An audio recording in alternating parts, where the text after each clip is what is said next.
చూడండి, దేవుడు గొప్పవాడా, మనిషి గొప్పవాడా? ఎవరు? దేవుడు బలవంతుడా, మనిషి బలవంతుడా? ఏ విషయంలో సహాయం చేయగలిగేవాడు దేవుడా, మనిషా? దేవుడే. రేపు నిత్యత్వంలోనికి మనం తీసుకుని వెళ్ళేది మనిషా, దేవుడా? దేవుడే. మరి మనం ఆ దేవుణ్ణి సంతోషపెట్టే విధంగా అసలు మనం ఎక్కడైనా ఉంటున్నామా? మనం అసలు ఎవరిని సంతోషపెట్టాలి? గొప్పవాడైనా, బలవంతుడైనా, ఉన్నదాన్ని లేనట్లుగా చేయగలిగే దేవుడు ఆయన, లేనిదాన్ని ఉన్నట్లుగా చేయగలిగే దేవుడు ఆయన. మరి మన అందరము కూడా ఆయన బలవంతుడు, ఆయనే సంపూర్ణుడు అనుకున్నప్పుడు ఈరోజు మనిషి ఎవరిని సంతోషపెట్టడానికి ముందుకు కొనసాగుతున్నాడో మనకు అర్థం కావాలి. చూడండి, బైబిల్ గ్రంథంలో గలతీయులకు రాసిన పత్రిక 1వ అధ్యాయము 10వ వాక్య భాగాన్ని చూస్తే, ఇప్పుడు నేను, ఇక్కడ భక్తుడు చెబుతున్నాడు, ఇప్పుడు నేను మనుష్యుల దయను సంపాదించుకోవాలి అని నేను చూస్తున్నానా? దేవుని దయని సంపాదించుకోవాలి అని నేను చూస్తున్నానా? నేను మనుష్యులను సంతోషపెట్టగోరుచున్నానా? నేను మనుషులను సంతోషపెట్టాలి అని అనుకుంటున్నానా?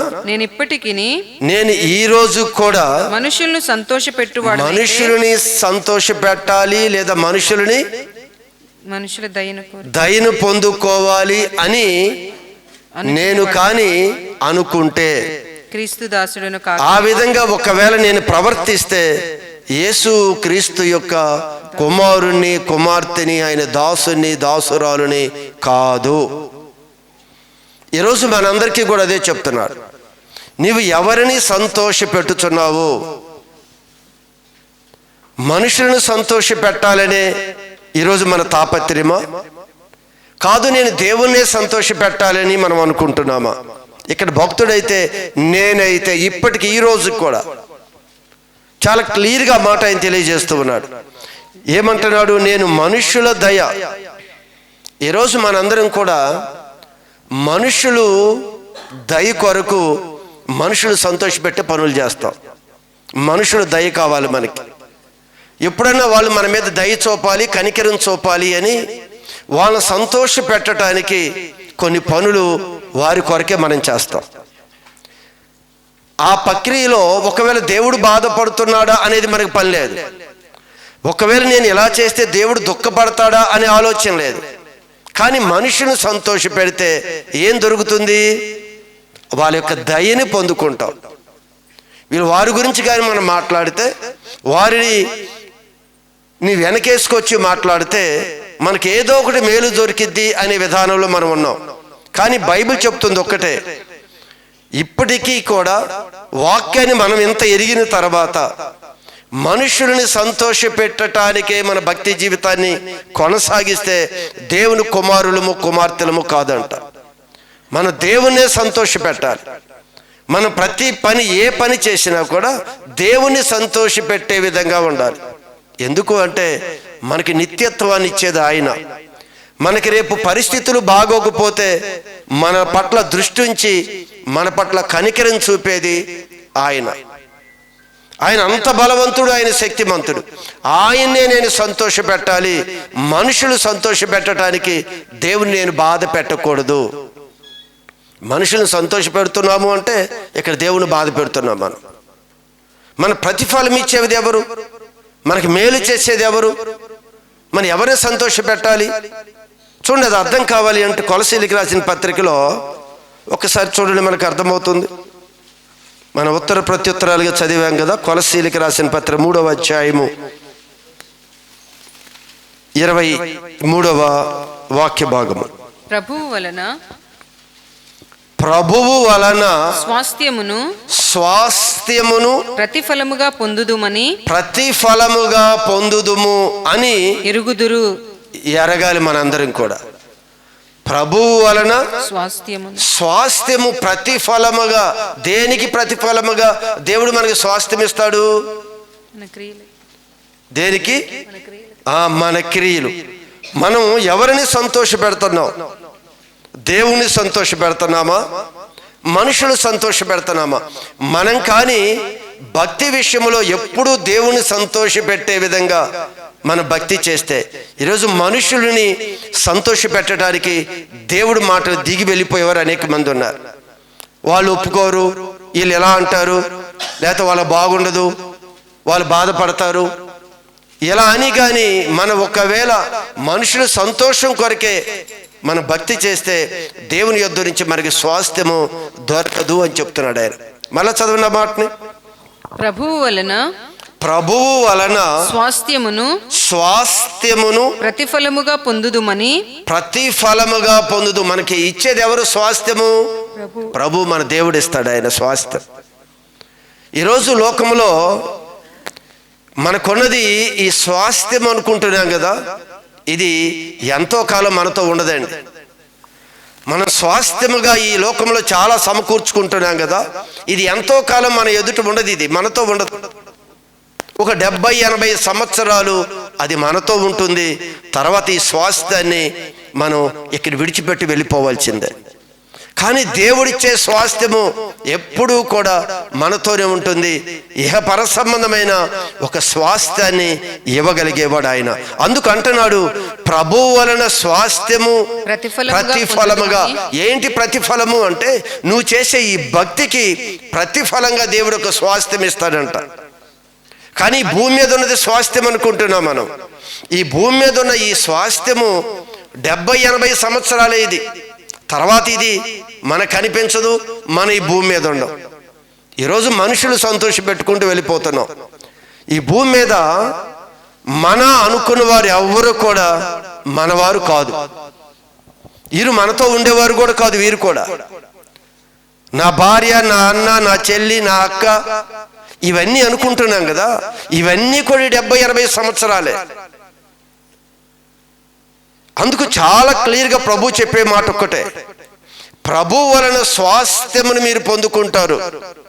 మీరు చేసే భక్తికి ప్రతిఫలంగా దేవుడు ఏమిస్తాడు అంటే ఒక స్వాస్థ్యం ఇస్తాడు ఆయన. పరలోక స్వాస్థ్యం మీకు ఇస్తాడు. అది యుగ యుగాలు నీతో ఉండే ఒక స్వాస్థ్యాన్ని ఇచ్చేది దేవుడు. మనం ఈ భూమి మీద స్వాస్థ్యాన్ని చూసుకొని, ఈ భూమి మీద మనుషులను చూసుకొని ఇదే శాశ్వతమైనది అన్నట్లుగా మనం వెళ్ళిపోతూ ఉంటాం. ఈ భూమి మీద బంధాలు, బాంధవ్యాలు ఎంతవరకు వస్తాయండి? ఇదంతా కూడా కొద్ది దినాలు. మనందరం కూడా ఒక ప్రయాణంలో కలుసుకున్న వారిలాగా ఈ ప్రయాణంలో కలుసుకొని ఒక్కొక్కరు ఆ స్టేజ్లో వెళ్ళిపోవాల్సిందే. ఎవరు కూడా మనతో రారు. కాలం వచ్చింది, టైం ముగించబడింది, ఏం చేస్తాం? మన యొక్క దేహములో ఆత్మ ఉన్నంత వరకే ఈ స్వాస్థ్యం. ఈ దేహములో నుంచి ప్రాణం, ఈ ఆత్మ వెళ్ళిపోతే మనకి స్వాస్థ్యము లేదు. ఏ స్వాస్థ్యము లేదు ఈ భూమి మీద. అందుకే బైబిల్ చెప్తుంది, నువ్వు యాత్రికుడివి, పరదేశుడివి. ఇది అందరికీ గ్రహింపు ఉండాలి. కానీ ఇక్కడ మన స్వాస్థ్యం ఉండకూడదా అని ప్రభు చెప్పలేదు. నీ మనస్సు మాత్రం దాని మీద ఉండనివ్వద్దు అని చెప్పాడు. అందుకే ధనము హెచ్చినను దాన్నైతే నువ్వు లక్ష్య పెట్టద్దు. రాని వస్తుంది, అదే దాని వైపు నుంచి అది పరిగెత్తుకుంటూనే వస్తుంది. కానీ మనస్సు దాని మీద పెట్టొద్దు, నువ్వు లక్ష్య పెట్టొద్దు. పెడితే అది నీ దగ్గర నుంచి పూర్తిగా పోతుంది అని చెప్పాడు ఆయన. కనుక స్వాస్థ్యము దేవుడు ఇవ్వాలి, గుర్తుపెట్టుకోండి. స్వాస్థ్యం దేవుడు, మనుషులు కాదు ఇచ్చేది. ఈ మనుషుల యొక్క ఆయుష్ కాలానికే మనిషికి ఎంతో మనిషికే తెలియదు. మనకి మనిషి ఏం స్వాస్థ్యం ఇస్తాడు? మనుషులు సంతోషపెట్టి ఏం చేస్తాం? ఈరోజు మనుషులు సంతోష పెడతాం, ఈరోజు పొగిడిన వాడు రేపు మరలా మనల్ని దూషిస్తూనే ఉంటాడు. కనుక దేవుడు చెప్తున్న మాట ఏమిటి అంటే, ఈ కాలంలో కొద్ది కాలమే మనతో ఉన్న వారు కూడా మనవారు అనుకుంటాం, కానీ ఎవరు కూడా మనవారు కాదు. టైం వస్తే ఏం చేస్తాం? చనిపోతే వెంటనే తీసుకుని వెళ్తాం. ఒక్కరోజు మన దగ్గర ఉంచుకుంటామా? అంత ప్రేమతో 1 వారం దినాలు ఉంచుకోవాలి నేను అని ఎవరైనా అనుకుంటారా?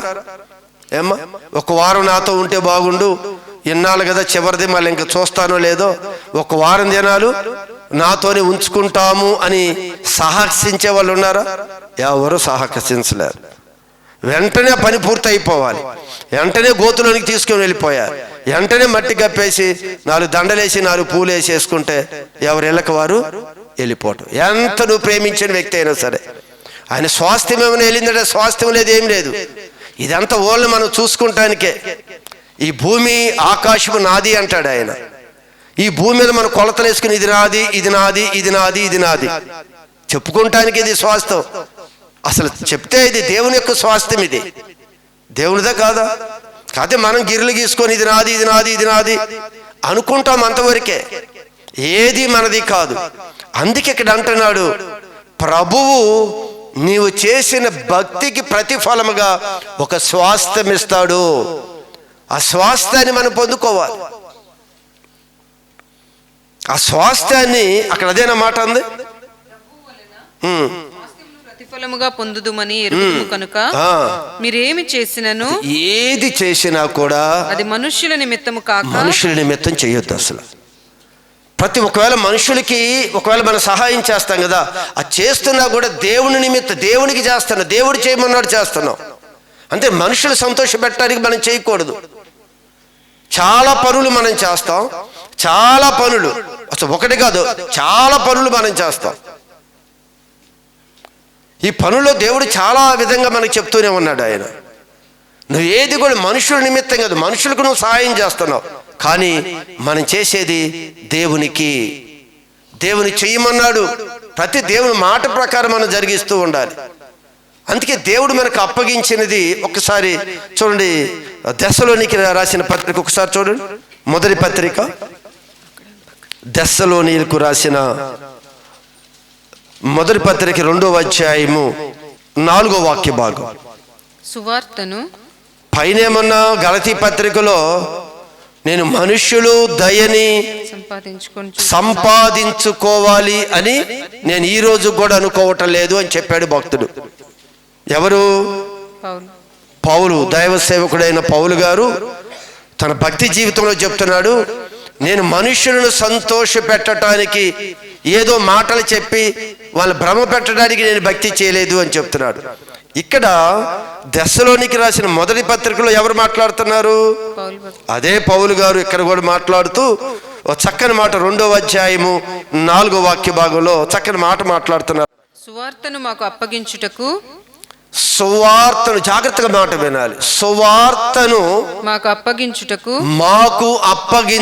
దేవుడు ఒక చక్కని సువార్త, శుభవార్తని లోకానికి తెలియచేయటానికి ఆయన మాకు అప్పగించాడు అని చెప్తున్నాడు. ఏమన్నాడు? సువార్తను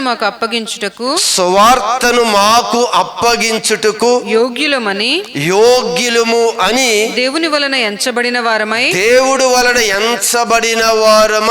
మనుష్యులను సంతోషపెట్టువారము కాక మన హృదయములను పరీక్షించే దేవుడినే సంతోషపెట్టువారమై మేము బోధించుచున్నాము. బోధ దేవుని యొక్క వాక్య ప్రకటనలో మనుషులను సంతోష పెట్టడానికి బోధించే బోధలు కూడా ఉన్నాయి. ఒకవేళ ఈ విధంగా బోధిస్తే వాళ్ళు హృదయాలు నొచ్చుకుంటాయేమో, వారేమైనా బాధపడతారేమో అని బోధన మార్చే పద్ధతులు కూడా కొన్ని ఉన్నాయి. చాలా పరిస్థితుల్లో ఇక్కడ దైవ సేవకుడు మాట్లాడుతున్న మాట ఇది, అపోస్తలుడైన పౌలు గారు చెప్పే మాట ఇది. ఆయన నేను ఇప్పటికీ మనుషులను సంతోష పెట్టలేదు అని ప్రారంభించిన ఆయన ఇక్కడ అంటున్నాడు, దేవుడు సువార్తను మాకు అప్పగించినప్పుడు మమ్మల్ని ఎలా ఎంచాడు? ఆయన యోగ్యులుగా ఎంచి మాకు ఈ సువార్తను అప్పగించాడు. ఖచ్చితంగా నువ్వు చక్కగా ప్రకటించాలి. ఇది ఈ శుభవార్తని సంఘానికి, సమాజానికి నువ్వు చక్కగా ప్రకటించాలి అని నమ్మి దేవుడు మాకు ఈ పని అప్పగించాడు అని చెప్పుకుంటూ ఏమన్నారు? మేమైతే మనుషులను సంతోషపెట్టువారము కాక మన హృదయములను పరీక్షించు. అది నేను ఒకవేళ మనుషులు సంతోష పెట్టడానికి బోధించాను అనుకోండి, హృదయం దేవునికి తెలుసా లేదా? నేను ఎందుకు ఆ మాటలు మాట్లాడుతున్నానో, దేన్ని మభ్య పెడుతున్నానో, దేన్ని ముసుగు వేసి దాన్ని ఇబ్బంది లేకుండా చేస్తున్నా దేవునికి తెలుసు. నేనైతే మనుషులు సంతోషపెట్టే విధంగా నా పరిచర్య లేదు, నా బోధ లేదు అని దైవ సేవకుడు మాట్లాడుతూ ఉన్నాడు. ఆయన హృదయాలను పరీక్షించు దేవునినే సంతోషపెట్టువారమై, ఆయననే సంతోషపెట్టువారమై. ఎప్పుడు ఆయన సంతోషిస్తాడు అంటే ఆయన ఏం చెప్పమన్నాడో అది మనం ప్రకటించాలి. ఆయన ఏం బోధించమన్నాడో ఖచ్చితంగా బోధించాలి, ఖండించాలి, గద్దించాలి, బోధించాలి, ప్రేమతో చెప్పాలి. ఇవన్నీ కూడా దేవుడు తెలియజేసిన సమాచారమే. ఒకవేళ ఎందుకమ్మా నువ్వు ఆలస్యం అవుతుంది అని అంటే వారేమైనా అనుకుంటారేమోనని ఒకవేళ ప్రకటించకపోతే అది మనుషులు సంతోషపెట్టినట్లా, దేవుని సంతోషపెట్టినట్లా? అమ్మా నువ్వు ఎందుకు రాలేదు, నువ్వు ఎందుకు ఇలా చేసావు అనే ప్రశ్న ఈరోజు సంఘాల్లో కూడా, మీరు చాలా సంఘాల్లో కూడా చూడండి వస్తున్న పరిస్థితులు ఏంటో. మనుషులని లేదా అక్కడ ఉన్న సంఘంలో ఉన్న పెద్దలని లేదా మరొక వ్యక్తులని కానీ సంతోషపెట్టే విధంగా మాట్లాడకపోతే పరిస్థితులు ఎలా ఉంటాయో చాలా మందికి తెలియదేమో. ఈరోజు అందుకే బోధంతా కూడా మారిపోయింది. వ్యక్తులు కూడా నన్ను సంతోషపెట్టే విధంగా బోధ ఏది ఉంటే ఆ బోధన ఎత్తుక్కుంటూ వెళుతున్నారంట. అదే దురద చెవులు అని చెప్పాడు దేవుడు. ఏం చెప్పాడు దానికి? దురద చెవులు. తనకి కావాల్సిన బోధన ఎత్తుక్కుంటూ వెళతారంట. అంటే అర్థం ఏమిటి అంటే, ఎవరు మమ్మల్ని నువ్వు చేసిన మంచిదే, పర్వాలేదు, బాగానే చేసావు అని అనాలి. నువ్వు గొప్పవాడివి, బాగా పాడుతున్నావు, బాగా పాడకపోయినా ఏం చెప్పాలి? చాలా బాగా పాడావని చెప్పాలి. ఏం పాడావమ్మా, అదేం పాట అంటే మరి రేపు నువ్వు రావు. ఎవరిని సంతోష పెట్టడానికి దేవుని యొక్క ఉపదేశము ఖచ్చితంగా ప్రకటించబడాలి. ఎట్టి పరిస్థితుల్లో మనుషులను చూడొద్దు అని చెప్తున్నాడు దేవుడు. మనుషులు సంతోష పెట్టొద్దు. మనుషులు నీకు స్వాస్థ్యం ఇవ్వరు. మనుషులు ఇచ్చే స్వాస్థ్యం కాదు, నేను ఇస్తాను నీకు స్వాస్థ్యం. మనుషులు ఏ పాటి వారి స్వాస్థ్యం ఇవ్వటానికి? వారి దినాలే వారికి లెక్క తెలియదు, వారి జీవితం యొక్క ముగింపే తెలియదు. మరి వాళ్ళని యొక్క మెప్పు కొరకు నువ్వు ఎలా భక్తి చేస్తావు అని ప్రభు మాట్లాడుతూ ఉన్నాడు. చాలా మందికి బాధ అనిపిస్తూ ఉంటుంది. దేవుడి వాక్యాన్ని ప్రకటించేటప్పుడు, ఖండించేటప్పుడు, గద్దించేటప్పుడు ఇలా ఉండకూడదు అని చెప్పినప్పుడు చాలా మంది నొచ్చుకొని ప్రభు సన్నిధిని విడిచిపెట్టి వెళ్ళిపోయిన వారు ఉన్నారు అని గతి దినంలో కూడా మీకు చెప్పాను. ఇప్పుడు మనం డాక్టర్ దగ్గరికి వెళ్తాం. చాలామంది పేషెంట్లు డాక్టర్ గారి దగ్గరికి వస్తారు. వారిలో వాళ్ళ బంధువులు ఉంటారు, స్నేహితులు ఉంటారు, వారు కూడా వస్తారు కదా డాక్టర్ గారి దగ్గరికి. అయితే డాక్టర్ గారి దగ్గరికి వచ్చారు. డాక్టర్ గారు టెస్టులు చేశారు, చూసి దానిలో ఒక భయంకరమైన ఒక వ్యాధి కనిపించింది. త్వరలోనే చనిపోతారు, పరిస్థితి ఏమి ఇబ్బందికరంగా ఉంది అని డాక్టర్ గారికి తెలుసు. అయ్యో ఒకవేళ నేను చెప్తే వాళ్ళు బాధపడతారేమో, అయ్యో పడితే మనకి కంగారు పడిపోతారేమో, అయ్యో వాళ్ళు బాధపడడం ఎందుకు అని అది దాచి అంత బాగానే ఉంది ఎల్లు అంటే మంచిదంటారా? అర్థమవుతుందా? దేవుడి వాక్యం కూడా అంతే. ఒకవేళ ఈరోజు మనుషుల్ని సంతోష పెట్టడానికి కానీ ఆ సరిగా ఉన్నది ఉన్నట్లుగా ప్రకటించకపోతే జరిగే పరిస్థితి కూడా అంతే. ఏమంటే ఎలా ఉంటుంది? డాక్టర్ గారు అలా చెప్తే, మా ఫ్రెండ్ కదా, బాగా స్నేహితుడు నాకు, మరి నీ ఒంట్లో షుగర్ ఉంది అని 500 600 వచ్చిందని చెబితే బాధపడిపోతాడు, మరి అలా చెప్తే ఎందుకులే, బాగాలే ఉందరా అని చెప్తే బాగుంటుందా? పూర్తిగా నాశనం అయిపోతారు కదా. ఈరోజు సంఘములో కూడా దేవుని యొక్క అక్కడ అంటాడు, మేము ఆ సువార్తని మాకు అప్పగించుటకు యోగ్యులమని అప్పగించాడు కదా. ఖచ్చితంగా మాటలు ప్రకటించాలి. మనుషులు సంతోష పెట్టకూడదు. దేవుడి వాక్యం ఏముందో ఆ వాక్యం అలానే నువ్వు మాట్లాడాలి, అలానే నువ్వు ప్రకటించాలి. మనుషులను ఏ విధంగా నువ్వు సంతోష పెట్టవద్దు అని చెప్తున్నాడు ఇక్కడ. డాక్టర్ అలా చేయరు.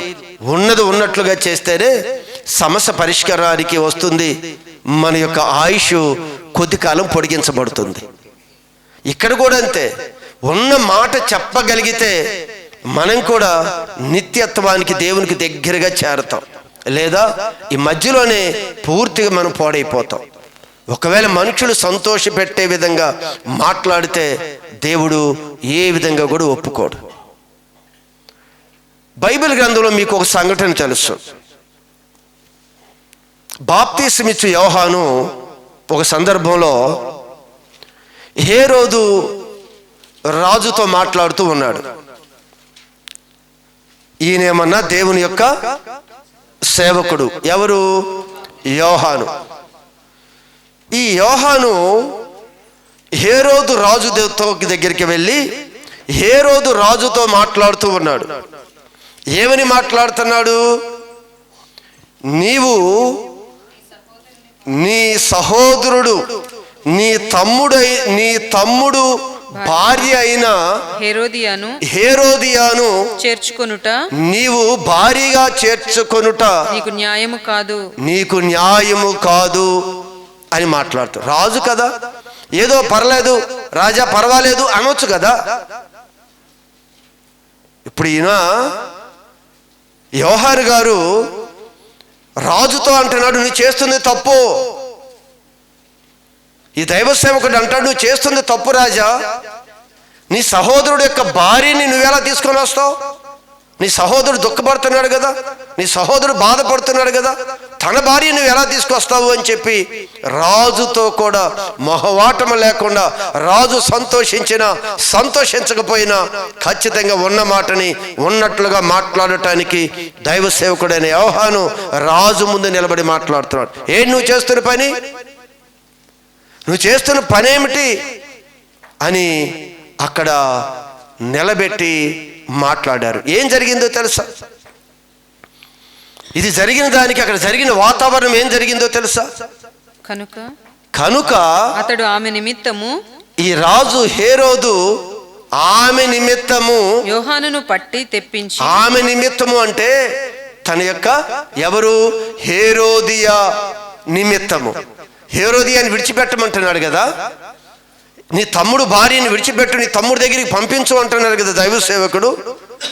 కనుక హేరోదియా నిమిత్తము ఇప్పుడు ఎవరిని సంతోష పెట్టాలనుకుంటున్నాడు రాజు? దేవుడు వాక్కు వచ్చింది, నువ్వు చేస్తుంది తప్పు, తను విడిచిపెట్టు, జరిగింది జరిగిపోయింది, నీ సహోదరుడు యొక్క భార్యని నువ్వు పంపించవయ్యని దేవుడు మాట్లాడుతూ ఉండగా హేరోదియా నిమిత్తము ఈ హేరోదు రాజు యోహానును, దైవ సేవకుడైన యోహానును చెరసాలలో బంధించేశాడు. ఈరోజు మనం కూడా ఎలాంటి ఇబ్బందులు వస్తాయనే, ఎలాంటి శ్రమలు వస్తాయనే, ఎలాంటి నిందలు వస్తాయనే మనం కూడా మనుషులను సంతోష పెట్టడానికి ప్రయత్నం చేస్తాం.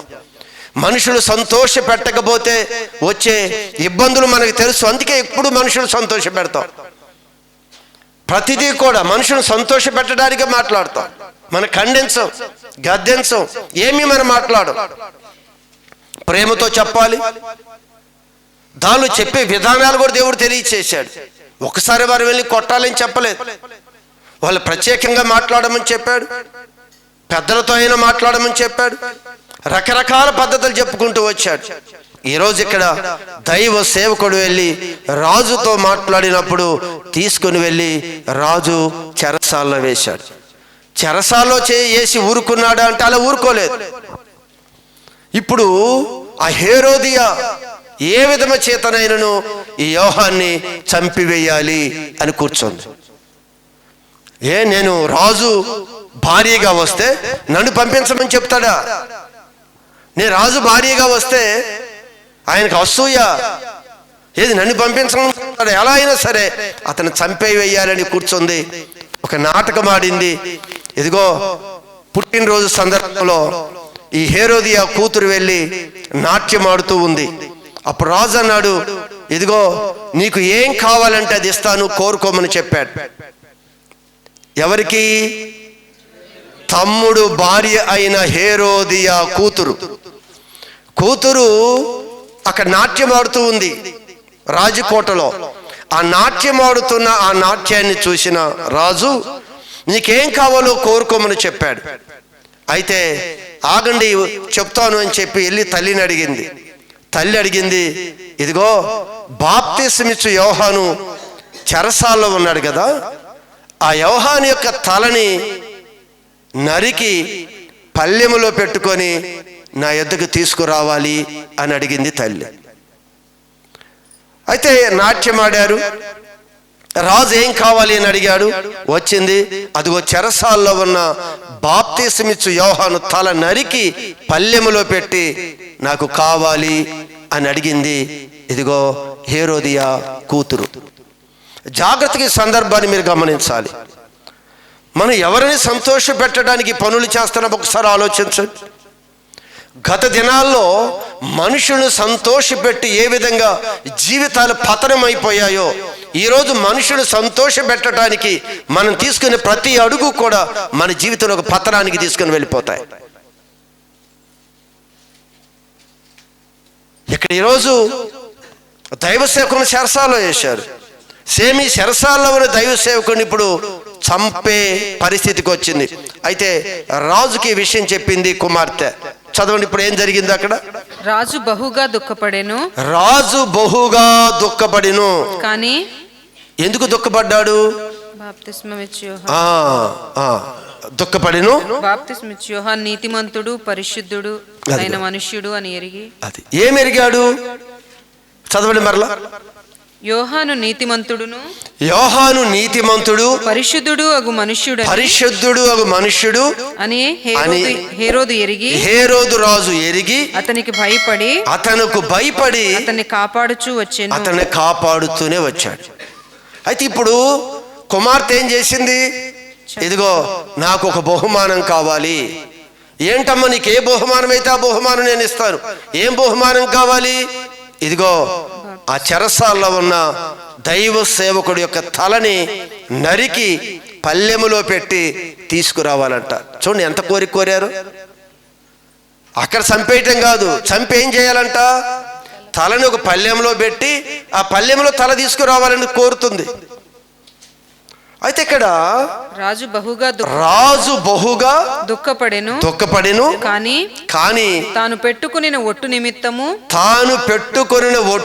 నేను చేస్తానని మాట ఇచ్చాడు కదా, మాట నిమిత్తము, తనతో కూర్చుండి ఉన్న వారి నిమిత్తము, తనతో కూర్చున్న వారి నిమిత్తము ఆమెకు ఇయ్యను అని అననొల్లకపోయెను. ఎవరి నిమిత్తం అంట? కూర్చున్న మనుషులను సంతోష పెట్టాలి. ఇప్పుడు అయ్యో మాట తప్పాడే అంటారే, అయ్యో మాట తప్పారే అంటారు కదా. మరి వీళ్ళని సంతోష పెట్టాలంటే ఇప్పుడు ఏం చేయాలి? నేను మాట ఇచ్చి నేను ఆయన తల నరికితేవా? ఏం బాధేస్తుంది కదా. ఆయన నీతిమంతుడు, ఆయన పరిశుద్ధుడు, ఆయన మంచి దైవ సేవకుడు అని తెలిసి నీకు బాధేస్తున్నప్పుడు ఈరోజు దేనికి చేస్తున్నాడు? భయం ఉంది. కానీ నేను మనుషుల్నే సంతోష పెట్టాలి. అనేక మంది కూడి వచ్చారు కదా ఇక్కడ, నాట్యం ఆడుతున్న అనేక మంది ముందు ఆవిడికి నేను మాట ఇచ్చాను కదా, నేను మాట తప్పను. కానీ ఏం తప్పుతావు? దేవుడు ముందు తప్పు చేస్తాడు కానీ మనుషులకి ఇచ్చిన మాట తప్పడంట.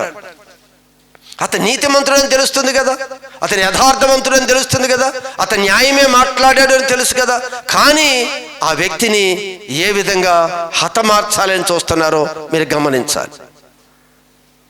ఎందుకు హేరోది పని చేశాడు అంటే అక్కడ రాసిన మాట ఏమిటి? తనతో ఉండువారు నిమిత్తము. వారేమనుకుంటారో, మాట ఇచ్చాడు కదా చెయ్యలేదు అనుకుంటారేమో, నన్ను చిన్నతరంగా చూస్తారేమో, వాళ్ళ మధ్య నాకు విలువ తగ్గిపోతుందేమో. ఇప్పుడు ఎవరిని సంతోష పెట్టాలి? ఈయన మనుషుడిని. అయ్యో నీతిమంతుడిని చేస్తే దేవుడు బాధపడతాడే, నీతిమంతుని చంపివేస్తే దేవుడు బాధపడతాడే, నీతిమంతుని నేను చంపవేయకూడదే, నీతిమంతుడి మీద నింద వేయకూడదే, నీతిమంతుని అవమానించకూడదే అనేది లేకుండా మనుషులని సంతోష పెట్టడానికి ఆజ్ఞాపించాడు. ఇదిగో వెళ్ళారు, యోహాను తలని నరికి పల్లెములో పెట్టి తీసుకొచ్చి అందరూ సంతోషించే విధంగా ఆ హేరోదు కుమార్తె చేతిలో పెట్టారు. ఎందుకో తెలుసా? దేవుడు అప్పగించిన దానిని మనుషులు సంతోషపడేది కాకుండా దేవుడు సంతోషపడాలి. ఉన్నది ఉన్నట్లుగా మాట్లాడుతాను వచ్చి నిలబడిన తన జీవితంలో ఎంతో నష్టం జరిగిపోయింది. కానీ ప్రతిఫలం ఇచ్చేది ఎవరు? ఈ మనుషుల ప్రతిఫలం ఎవరే? నీ వాళ్ళని సంతోషపెట్టడానికి నువ్వు పని చేసావే, ఒక నీతిమంతుని హత్య చేసావే, మనుషులు నీకు స్వాస్థ్యం ఇవ్వరు కదా. కానీ దేవుడు చెప్తున్నాడు, ఆ దేవుడు చెప్పింది ఏమిటి? స్వాస్థ్యము ప్రభువు వలన స్వాస్థ్యమును ప్రతిఫలముగా పొందుదుమని ఎరుగుదుము కనుక మనం ఏమి చేసినను మనుష్యుల నిమిత్తము కాక ఏది చేసినా సరే మన మనుషుల నిమిత్తము కాదు, దేవుని నిమిత్తమే మనం చేస్తున్నాం. దేవుడు ఏం చెప్పాడో అదే మనం చేయాలి. దేవుడు ఏం ప్రకటించమన్నాడో అదే మనం ప్రకటించాలి. మనుషులను సంతోష పెట్టడానికి నువ్వే పని కూడా చెయ్యొద్దు. మనుషులను సంతోష పెడతానని చేస్తున్నావు అంటే దేవుని బాధ పెడుతున్నావు అని గుర్తుపెట్టుకోవాలి. దేవుడు మనుషులను సంతోష పెట్టడం అనేది ఎక్కడ ప్రారంభమవుతుందంటే దేవుడికి వేరుగా చేసి మనుషులను సంతోష పెడతాం కనుక అలాగ వద్దు అన్నాడు. మరి ఉత్తర ప్రత్యుత్తరాలుగా మత్తయి సువార్తలో మనం ఏం చదివాం? అక్కడ ఉత్తర ప్రత్యుత్తరాలుగా చదివాం కదా. మత్తయి సువార్తలో ఏం చదివాం? 6వ అధ్యాయము 1వ వచనం నుంచి చదివాం. మనుష్యులకు కనబడవలెనని. ఇక్కడ కూడా చూడండి, అసలు ఏది కూడా మనుష్యులకు కనపడాలి అని వారి ఎదుట మీ నీతి కార్యము చేయకుండా, అసలు నీతి కార్యాలు చేయకుండా అసలు ముందు జాగ్రత్త పడండి. అసలు ఈ జాగ్రత్త మనం అందరం తీసుకోవాలి. చాలా నీతి కార్యాలు చేస్తాం, మనం చేసి దేవుడు మెచ్చుకుంటున్నాడు అనుకుంటాం. చాలా ఏం జాగ్రత్త చెప్పాడు ఆయన? మనుషులకి కనపడాలి, మనుషులు తెలుసుకోవాలి, నేను ఇంత పని చేస్తున్నాను, ఇంత ఎలా చేస్తున్నాను మనుషులు తెలుసుకోవాలి అని.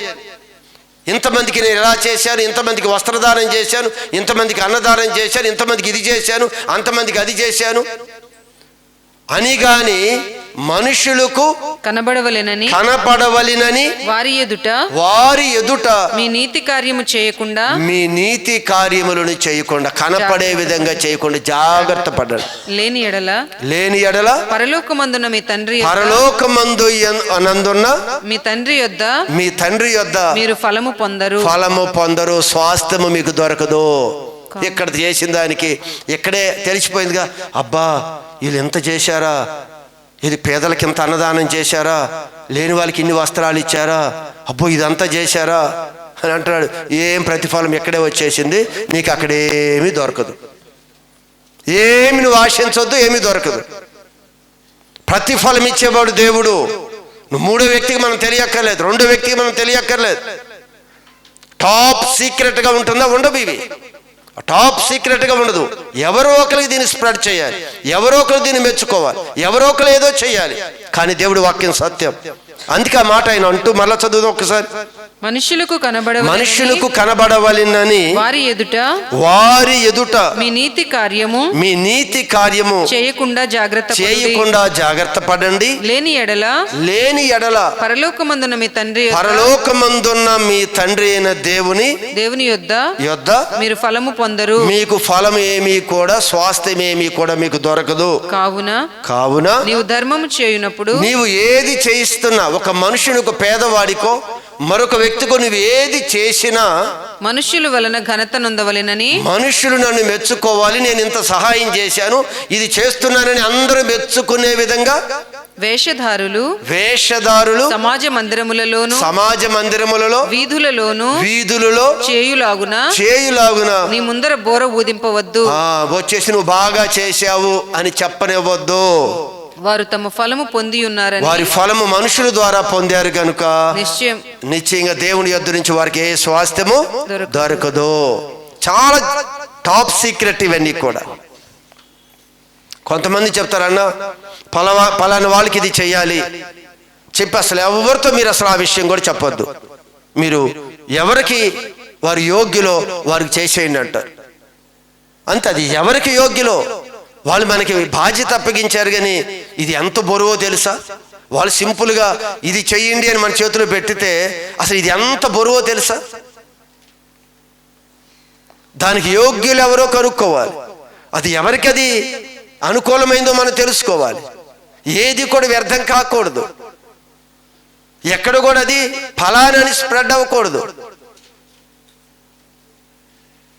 ముందు అలాంటి మనస్సు కలిగి ఉండటమే గొప్ప విషయం. అందు చూడండి ఆయన ఏం చెప్తున్నాడు అక్కడ, దాని వలన మీకు ఏది కూడా లాభం లేదు అన్నాడు. తర్వాత ఏమన్నాడు, నీవైతే ధర్మము చేయునప్పుడు నీ ధర్మము రహస్యముగా ఉండు నిమిత్తము నీ కుడి చెయ్యి చేసేది నీ ఎడమ చేతికి తెలియకుండా ఉండాలి. అలా అయితే రహస్యమందు చూచు నీ తండ్రి, అది ఆయన చూస్తాడు. రహస్యమందు నువ్వు ఎవరు కనపడలే, అందరు చూడలేదు, ఏదో నేను చేసేసి వెళ్ళిపోయా, నేను కారు పెట్టలేసి నాకెవరు చూడలేదు, చూస్తే నీ ప్రతిఫలం లేదన్నాడు ఆయన. నీ కుడి చేతి ఎడ చేయకూడదు, నీకు తెలియకూడదు అని చెప్తాడు ఆయన. ఇది మనం చేయగలమా చెప్పండి? దీనికి అసలు మనసు మనకి ఒప్పుకుంటుందా చెప్పండి? చాలా కష్టం, చాలా ఇబ్బంది.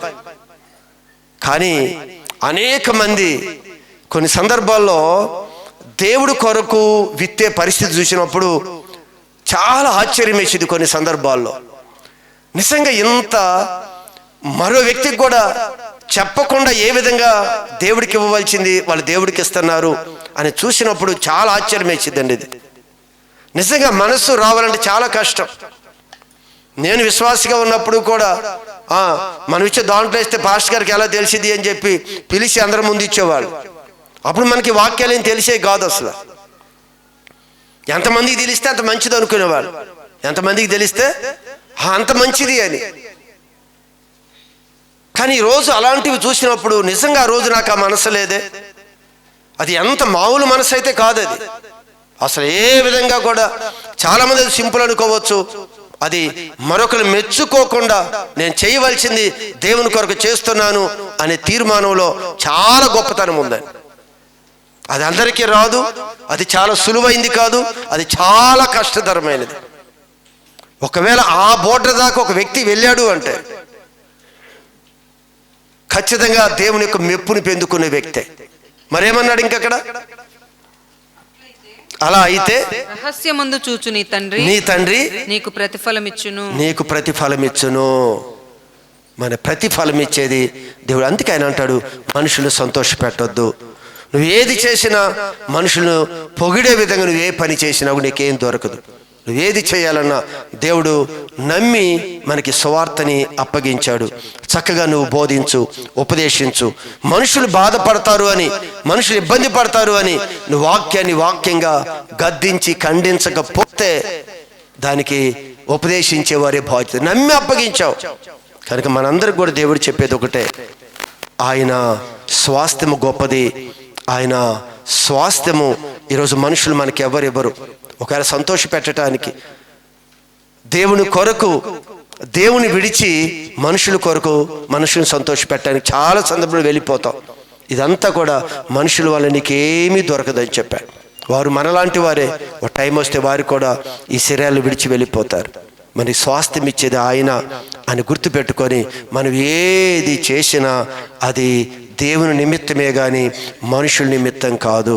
ఒక పేద బాధలో ఉన్న వారికి ఆహారం పెట్టాం, అది కూడా దేవుడి నిమిత్తమే చేస్తున్నాం కాదు. నేను మనిషి కొరకు చేశాను అని మనిషికి తెలిసే విధంగా అది చెయ్యొద్దు అని ప్రభు తెలియజేస్తూ ఉన్నాడు. కనుక మనందరం కూడా మనకి స్వాస్థ్యము మనుషుల ద్వారా కావాలా, దేవుని యొద్ద నుంచి రావాలా? మనకి దేవుని యొద్ద నుంచి వచ్చేది నిలబడుతుంది. మనుషుల ద్వారా వచ్చే స్వాస్థ్యము మనకి ఇక్కడే భూమి మీద ఆ కాల క్రమేపీ అది గతించిపోతూనే ఉంటుంది. ఆ పొగడ్తలు అవన్నీ కూడా ఈ కాలంలోనే అవన్నీ కూడా ముగించబడతాయి. కనుక ఎప్పుడు కూడా మనుషులని దయ కాదు దేవుని దయ, మనుషుల సంతోషం కాదు దేవుని సంతోషాన్ని పరిచే వ్యక్తులుగా మనం ఉండాలి అని దేవుడు కోరుకుంటూ ఉన్నాడు. దేవుడి మాటలు దీవించును గాక. ఆమేన్.